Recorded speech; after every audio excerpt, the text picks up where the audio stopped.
Hello dear students, today we are going to learn and understand how to solve problem set 2 of chapter number 2 parallel lines from class 9 mathematics part 2 that is geometry. Textbook मध्ये page number 22 आणि 23 वर problem set 2 दिलेला आहे. यामध्ये total 8 questions आहेत. आता हे सगळे क्वेश्चन्स अतिशय सोप्या पद्धतीने कसे सॉल्व्ह करायचे ते आपण अभ्यासणार आहोत. पण त्याही आधी मला तुम्ही सांगा, पॅरलल लाईन्स आपला हा जो चॅप्टर आहे त्यामध्ये दोन प्रॅक्टिस सेट्स आपल्याला दिलेले आहेत.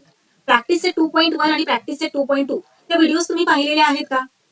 ज्या मुलांनी ते व्हिडिओज पाहिलेले नाहीयेत त्यांना मी इथे रिक्वेस्ट करते की आधी प्लीज तुम्ही ते व्हिडिओज पाहून घ्या. त्यामुळे तुमचे बेसिक्स क्लिअर होणार आहेत. जर बेसिक्स क्लिअर नसतील ना मुलांनो, तर मग मात्र तुम्हाला हा टॉपिक खूपच डिफिकल्ट वाटेल.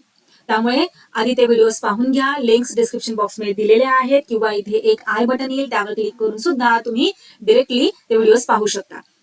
कळालं तुम्हाला? सो आधी ते व्हिडिओज पाहायचे, बेसिक्स क्लिअर करून घ्यायचे आहेत. एक्झाम मध्ये मग कोणत्याही टाईपचा क्वेश्चन येऊ दे ना, तुम्हाला तो फार इझिली सॉल्व्ह करता येईल. पण जर बेसिक्स क्लिअर नसतील ना, तर हे जे ऑब्जेक्टिव्ह टाईपचे क्वेश्चन्स आहेत ना, ते सुद्धा तुम्हाला फार डिफिकल्ट वाटतील मुलांना. समजलं?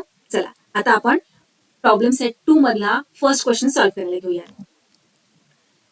So select the correct alternative and fill in the blanks in the following statements. So first question आहे, if a transversal intersects two parallel lines. लक्ष द्या काय दिलेलं आहे. If a transversal intersects two parallel lines, जर एखादा transversal दोन parallel लाईन्सला intersect करतोय तर देन हे पहा, या दोन पॅरलल लाईन्स आहेत आणि हा ट्रान्सव्हर्सल काय करतोय, दोन पॅरलल लाईन्सला इथे आणि इथे इंटरसेक्ट करतोय. तर पुढे काय विचारलंय, the sum of interior angles on the same side of the transversal is. काय म्हटलंय, तर ट्रान्सव्हर्सलच्या एका साइडचे जे इंटिरियर अँगल्स असतात त्यांचं सम किती येतं. इंटिरियर अँगल्स म्हणजे आठवलं का, लेटर सी तुम्हाला सांगितलं होतं की नाही. हे पहा, ट्रान्सव्हर्सलच्या एका साइडचा जे हे इंटिरियर अँगल्स आहेत त्यांचं सम किती येतं सांगा बरं मला. Yes, very good, 180 degree. Interior अँगल्सचं सम हे नेहमी 180 डिग्री येतं. नेहमी म्हणजे जेव्हा एखादा ट्रान्सव्हर्सल दोन पॅरलल लाईन्सला इंटरसेक्ट करतो तेव्हा. क्लिअर? कोणत्याही दोन लाईन्स घेतल्या आणि त्यांच्यावरचा ट्रान्सव्हर्सल असेल तर त्याच्यामुळे तयार झालेले इंटिरियर अँगल्सचं सम हे 180 डिग्री येत नाही.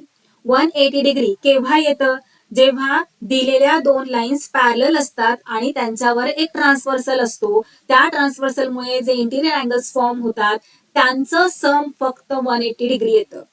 क्लिअर? चला नेक्स्ट क्वेश्चन पाहूयात. नेक्स्ट आहे, the number of angles formed bye a transversal of two lines is. दोन लाईन्स, आता इथे पहा, क्वेश्चन व्यवस्थित रीड करायचा आहे.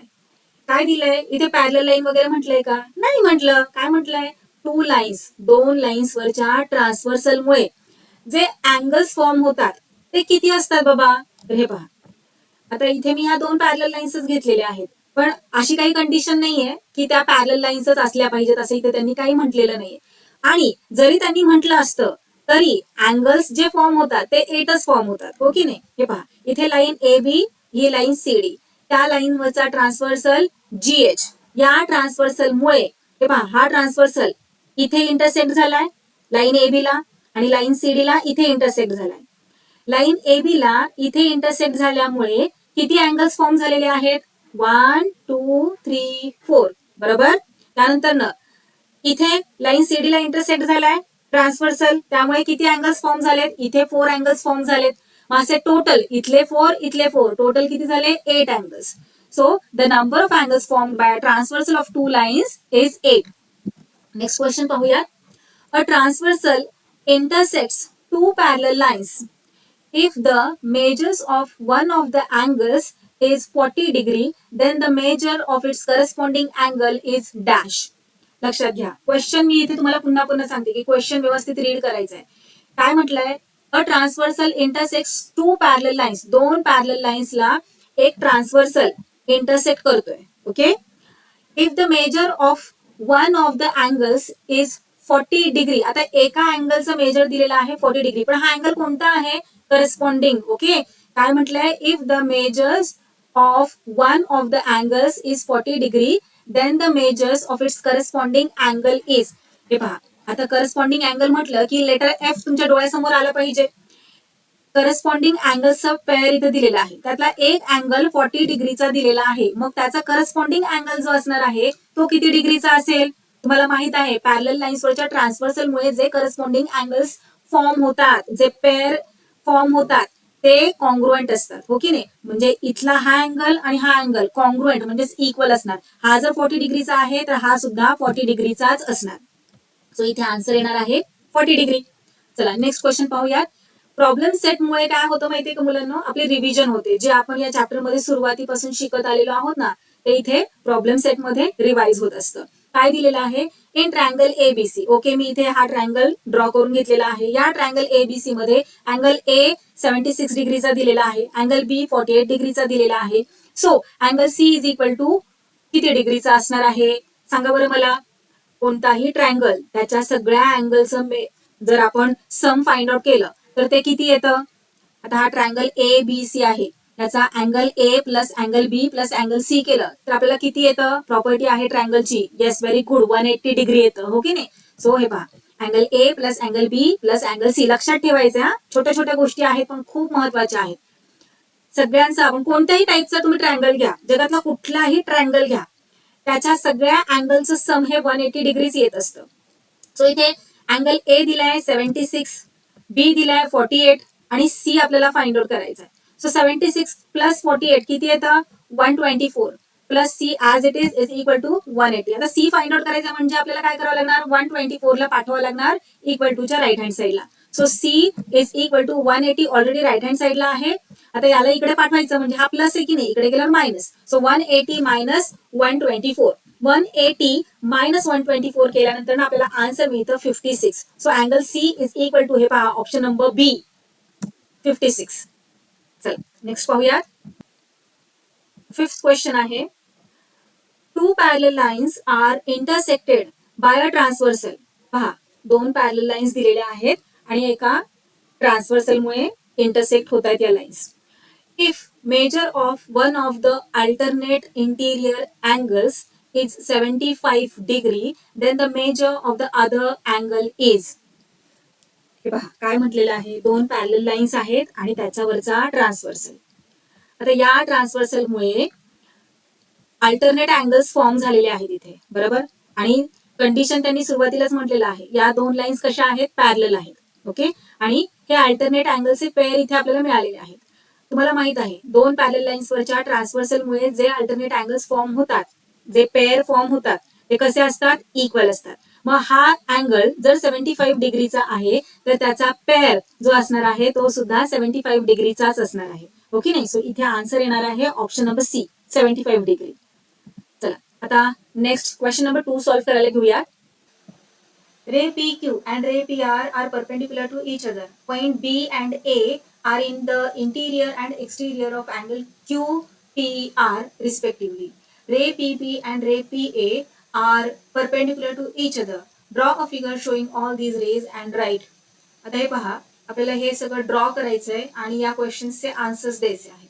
चला तर मग पुन्हा एकदा क्वेश्चन व्यवस्थित रीड करूया, काय काय दिलेलं आहे ते समजून घेऊयात, त्यानुसार आपण फिगर ड्रॉ करूया. So ray P Q and ray P R perpendicular to each other. हे पहा, पी क्यू आणि पी आर कसे आहेत? परपेंडिक्युलर आहेत. सो पॉइंट पी हा कॉमन आहे. सो हे पहा, हा आपण घेतला पी क्यू आणि पी आर कसा आहे? परपेंडिक्युलर आहे, हो ना? परपेंडिक्युलर म्हणजे 90 डिग्रीचा अँगल इथे फॉर्म होतो. हे पहा या ठिकाणी. सो हा कोणता अँगल झाला? हे पहा इथे दिलंय angle Q P R. Q P R एक 90 डिग्रीचा अँगल आहे हा. पुढे काय म्हटलंय त्यांनी? Point B and A are in the interior and exterior of angle Q P R respectively. रिस्पेक्टिव्हलीचा काय अर्थ होतो की आधी जो पॉइंट दिलेला आहे त्याच्याबद्दल. Point B and point A are in the interior म्हणजे बी हा जो पॉइंट आहे तो अँगलच्या इंटिरियर मध्ये आहे. इंटिरियर म्हणजे आतमध्ये. आणि पॉइंट ए हा कसा आहे? एक्सटिरियर आहे. सो चला अँगलच्या आतमध्ये इंटिरियर हा पूर्ण अँगल आहे की नाही हा? याच्या आतमध्ये पॉइंट बी कुठेतरी आहे. आतमध्ये तो इंटिरियर म्हटल्यावर कुठेही असू शकतो. आणि पॉइंट ए हा एक्सटिरियर म्हटलेला आहे म्हणजे अँगलच्या एक्सटिरियर. एक्सटिरियर म्हणजे अँगलच्या बाहेर. सो बाहेर पॉइंट ए कुठेही आपण घेऊ शकतो. ओके, पण आता पुढे बघा त्यांनी काय कंडिशन दिलेली आहे. आपण हे पॉइंट्स तर घेतले, पॉइंट बी अँगलच्या इंटिरियर मध्ये घेतला आणि पॉइंट ए आपण अँगलच्या एक्सटिरियर मध्ये घेतला. पण पुढे सुद्धा त्यांनी कंडिशन दिलेली आहे. Ray P B and ray P A are perpendicular to each other. P B, ray P B म्हणजे इथून असा हा एक रे असणार आहे आणि पी ए म्हणजे पी पासून एक ए पर्यंत हा एक रे असणार आहे. हे जे रेज आहेत ते कसे आहेत, एकमेकांना परपेंडिक्युलर आहेत. मग हे जे आपण इथे पॉइंट बी आणि ए घेतलेले आहेत ते करेक्ट आहेत का? तर पहा इथे परपेंडिक्युलर आहेत का पी बी आणि पी ए? नाही आहेत. परपेंडिक्युलर म्हणजे 90 डिग्रीचा अँगल फॉर्म व्हायला हवा, पण इथे तर तसं काही होत नाहीये, हो ना. मग आपण काय करूयात, यांना परपेंडिक्युलर करूयात. सो जर अशी अरेंजमेंट करूयात, पॉइंट्स व्यवस्थित घेऊयात, जेणेकरून आपण पी बी आणि पी ए हे रेज ड्रॉ केल्यानंतर ना ते एकमेकांना परपेंडिक्युलर असतील. सो हे पहा, अशा प्रकारे मी हा रे पी बी ड्रॉ केला आणि इकडे रे पी ए ड्रॉ केला. झालं, हे परपेंडिक्युलर आले. हे पहा 90 डिग्रीचा अँगल इथे फॉर्म झालेला आहे. क्लिअर? आता पहा, आपली फिगर ड्रॉ करून झालेली आहे. त्यांनी ज्याप्रमाणे आपल्याला इथे इन्स्ट्रक्शन्स दिल्या होत्या त्याप्रमाणे फिगर झालेली आहे. आता क्वेश्चनचे आन्सर्स आपल्याला द्यायचे आहेत. फर्स्ट क्वेश्चन आहे a pair of complementary angles. आता कॉम्प्लिमेंटरी अँगल्स म्हणजे कोणते अँगल्स? ज्यांचं सम 90 डिग्री येतं त्यांना आपण कॉम्प्लिमेंटरी अँगल्स असं म्हणतो. सो चला इथे आपण सॉल्व्ह करायला घेऊयात. सो फर्स्ट क्वेश्चन आहे कॉम्प्लिमेंटरी अँगल्स आपल्याला फाइंड आउट करायचे. आता त्यांनी आपल्याला क्वेश्चन मध्ये काय म्हटलेलं होतं की पी क्यू आणि पी आर एकमेकांना परपेंडिक्युलर आहेत. परपेंडिक्युलर म्हणजे इथे 90 डिग्रीचा अँगल फॉर्म झालेला आहे. म्हणजे क्यू पी आर हा 90 डिग्रीचा आहे.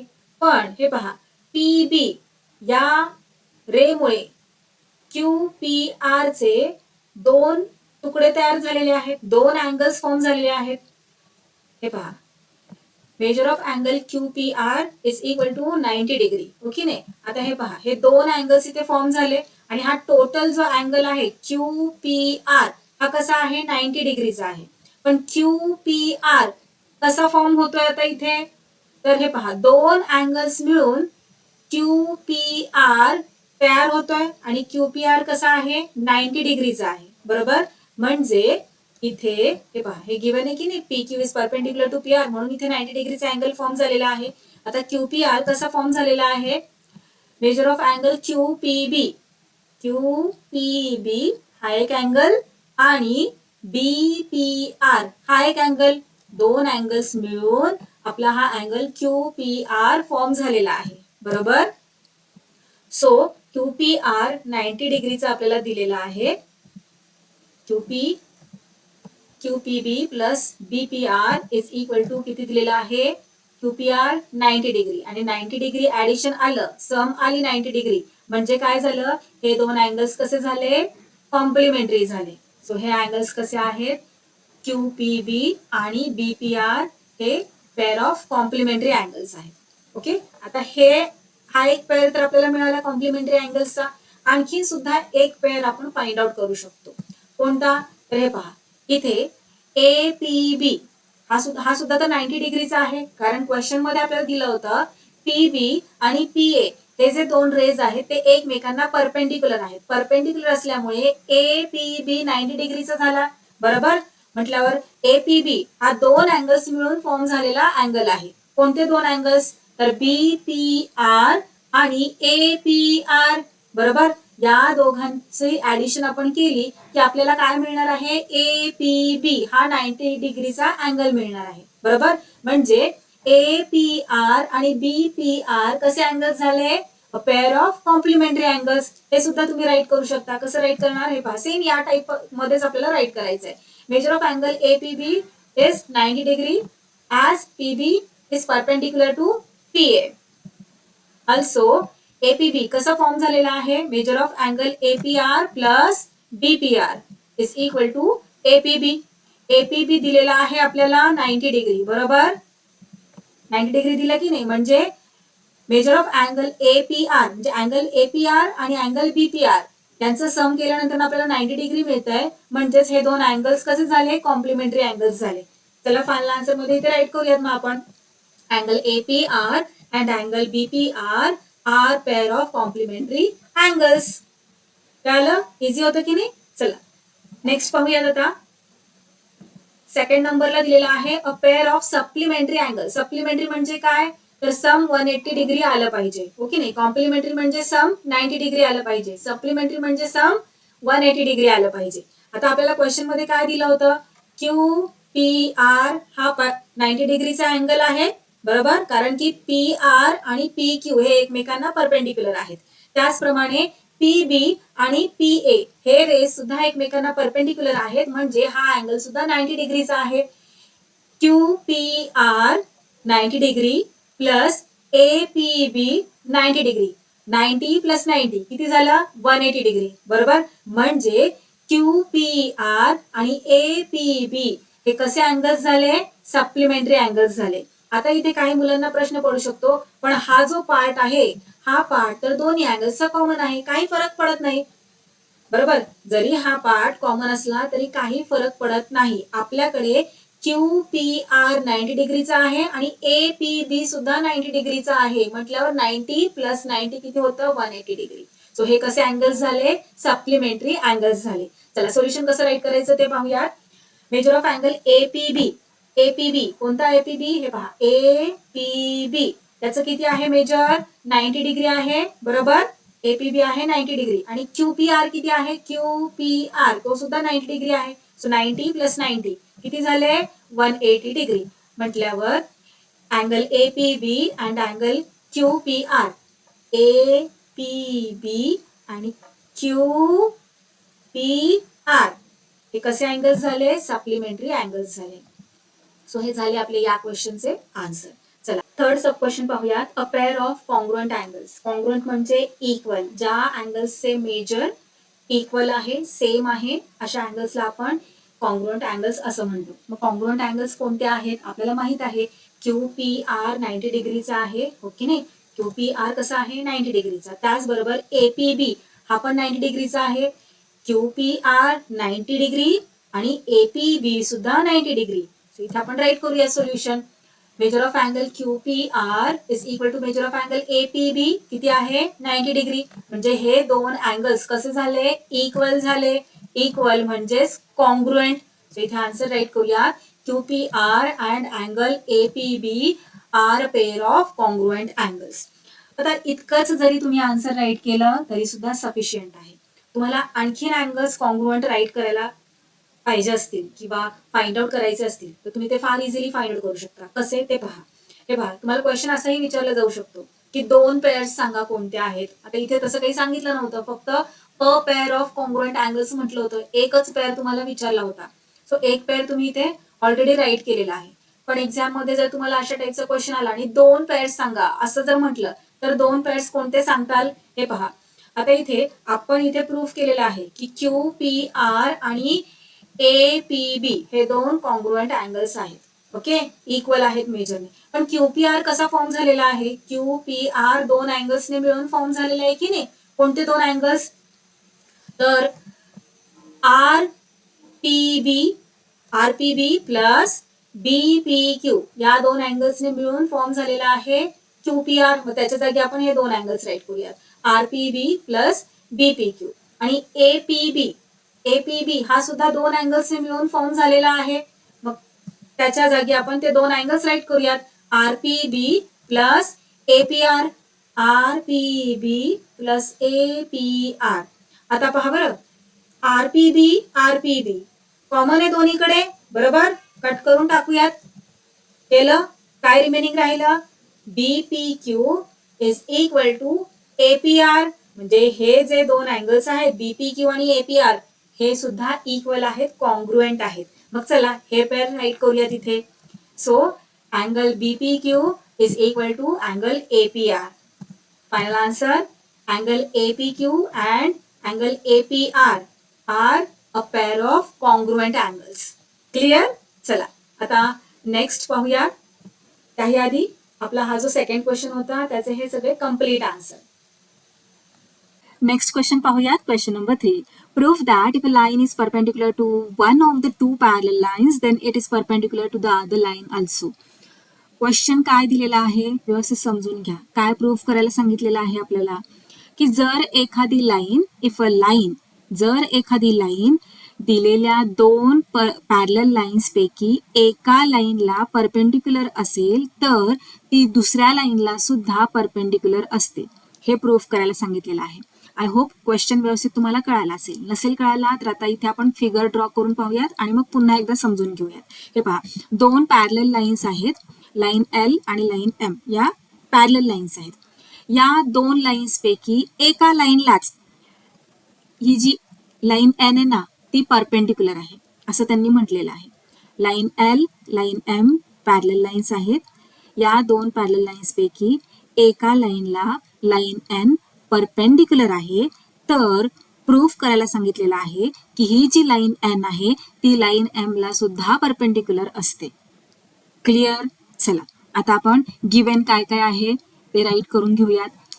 लाईन एल आणि लाईन एम पॅरलल लाईन्स आहेत. Line N is perpendicular to line L. Line N ही लाईन एल ला परपेंडिक्युलर आहे. प्रूफ काय करायचं आपल्याला, जर ही लाईन एन लाईन एल ला परपेंडिक्युलर आहे तर ही लाईन एन त्याची एल ची जी पॅरलल लाईन एम आहे तिला सुद्धा परपेंडिक्युलरच असणार. हे प्रूफ करायला सांगितलेलं आहे.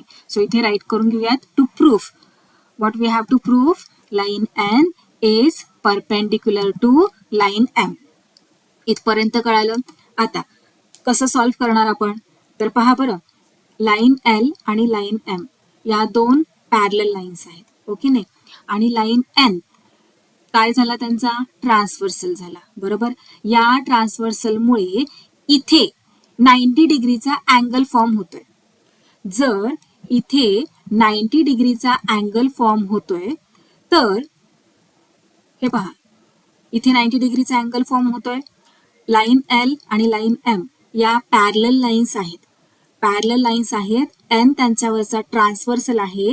मग जर हा 90 डिग्रीचा अँगल आहे तर हे पहा एफ तयार झाला की नाही. मग इथे सुद्धा 90 डिग्रीचाच अँगल फॉर्म होईल. कसं काय बरं, लेटर एफ आपल्याला काय इंडिकेशन देतो, तर करस्पॉन्डिंग अँगल्सचं, हो ना. म्हणजे जर हा अँगल 90 डिग्रीचा आहे तर हा अँगल सुद्धा 90 डिग्रीचा होणार, हो ना. सो चला आपण इथे प्रूफ केलेला आहे. सोल्युशन कशा प्रकारे राईट करायचं ते पाहूयात. Line N is parallel to line L. This is given information. So angle ABF, angle ABF कसा झाला, 90 डिग्रीचा झाला, बरोबर. लाईन L is parallel to line M and N, line N is their transversal, okay नाही. या दोन पॅरलल लाईन्स आहेत. लाईन N हा ट्रान्सव्हर्सल आहे.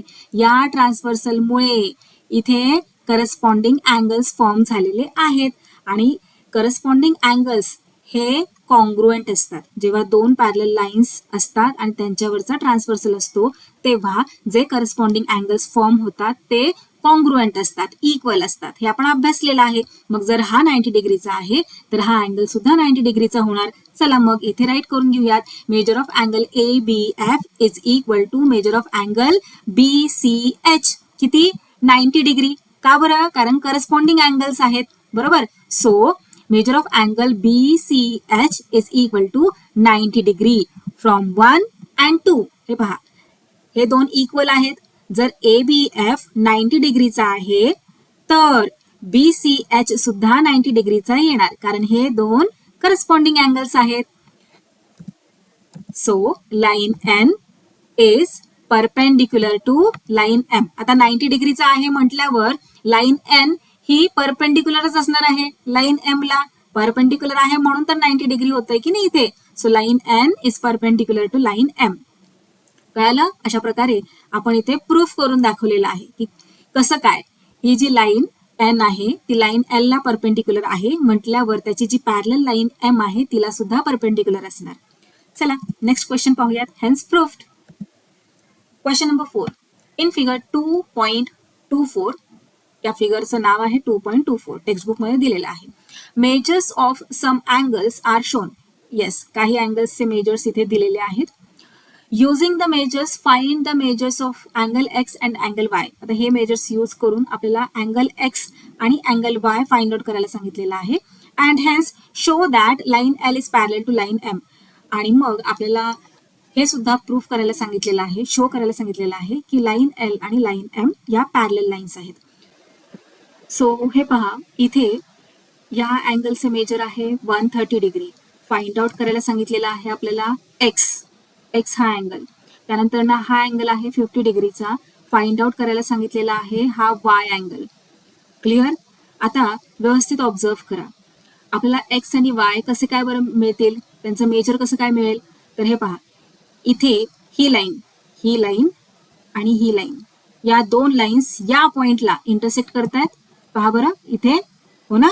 आणि जेव्हा दोन लाईन्स एकमेकींना एका पॉइंटवर इंटरसेक्ट करतात तेव्हा व्हर्टिकली अपोजिट अँगल्स फॉर्म होतात. आणि आपण अभ्यासलेलं आहे की व्हर्टिकली अपोजिट अँगल्स हे कायम इक्वल और कॉन्ग्रुएंट असतात, हो की नाही? मग आता जर हा 130 डिग्रीचा आहे तर त्याचा व्हर्टिकली अपोजिट अँगल एक्स आहे, मग एक्स सुद्धा 130 डिग्रीचाच होणार. त्याच प्रकारे इथे सुद्धा बघा, हा आहे वाय, इथे आहे 50 डिग्री. ही लाईन, हे पहा इथे ही लाईन आणि ही लाईन, या दोन्ही लाईन्स इथे या पॉइंटला इंटरसेक्ट होत आहेत म्हटल्यावर जे व्हर्टिकली अपोजिट अँगल्स इथे फॉर्म झालेले आहेत ते कॉन्ग्रुएंट आहेत. मग वायचा व्हर्टिकली अपोजिट आहे हा 50 डिग्रीवाला. मग जर हा 50 डिग्रीचा आहे तर वाय सुद्धा 50 डिग्रीचाच होणार. अशा प्रकारे इथे आपल्याला अँगल एक्स आणि अँगल वायचे मेजर खूप इझिली मिळालेलं आहे. सो चला इथे प्रूफ करूयात. Angle X is equal to 130. कसं काय 130 डिग्री? कारण व्हर्टिकली अपोजिट अँगल्स ही प्रॉपर्टी यूज करून आपण फाइंड आउट केलेला आहे. त्यानंतर ना अँगल वाय हा किती डिग्रीचा आला? 50 डिग्रीचा. इथे सुद्धा सेम प्रॉपर्टी आपण यूज केलेली आहे. सो फर्स्ट त्यांनी जो क्वेश्चन आपल्याला विचारला होता त्याचा आन्सर इथे आपण राईट केलेला आहे. त्यानंतर त्यांनी म्हटलेलं आहे hence show that line L is parallel to line M. Line L ही लाईन एम ला पॅरल आहे, हे आपल्याला आता प्रूफ करायला सांगितलेलं आहे. मग चला प्रूफ करूयात. खूप इझी आहे. हे पहा, या दोन लाईन्स, आता आपण असं समजूयात की या पॅरलल लाईन्स नाही आहेत. सो लाईन एल आणि लाईन एम या दोन लाईन्स आहेत, त्यांच्यावरचा हा ट्रान्सव्हर्सल आहे. आता इथे नाव काहीच दिलेलं नाहीये म्हटल्यावर आपल्याला प्रूफ करायचंय, सोल्युशन राईट करायचंय, मग याचं नामकरण करावं लागेल. चला नामकरण करून घेऊयात. सो या लाईनला नाव देऊयात एन. त्यानंतर ना ही जी लाईन आहे अँगल्स शो करायचे आपल्याला म्हणून इथे पी आर असं नाव देऊयात. लाईन एल हे त्याचं नाव आहेच आहे, शिवाय आपल्याला जेव्हा अँगल्स शो करायचे असतील तेव्हा मात्र आपल्याला अशा प्रकारे हे पॉइंट्स लागणार आहेत, म्हणून आपण इथे हे पॉइंट्स घेतलेले आहेत. सो इथे पी, इथे आर. त्यानंतर ना हा जो इंटरसेक्टिंग पॉइंट आहे त्याला नाव देऊयात क्यू.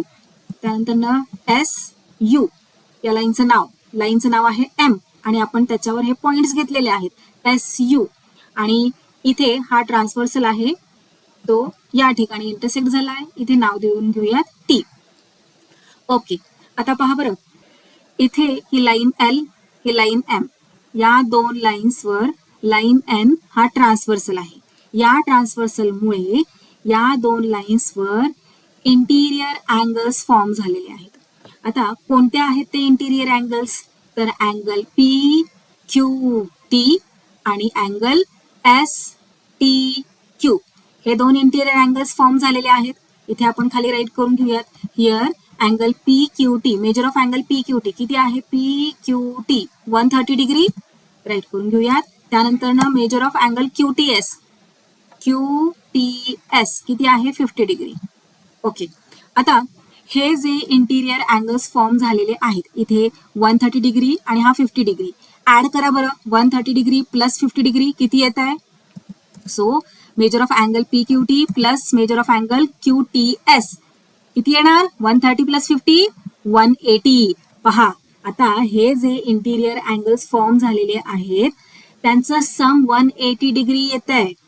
मग जेव्हा कधी इंटिरियर अँगल्सचे सम 180 डिग्री येतं तेव्हा काय प्रॉपर्टी यूज होते? इंटिरियर अँगल्स टेस्ट प्रॉपर्टी नाही म्हणता येणार इथे टेस्ट म्हणता येणार आहे.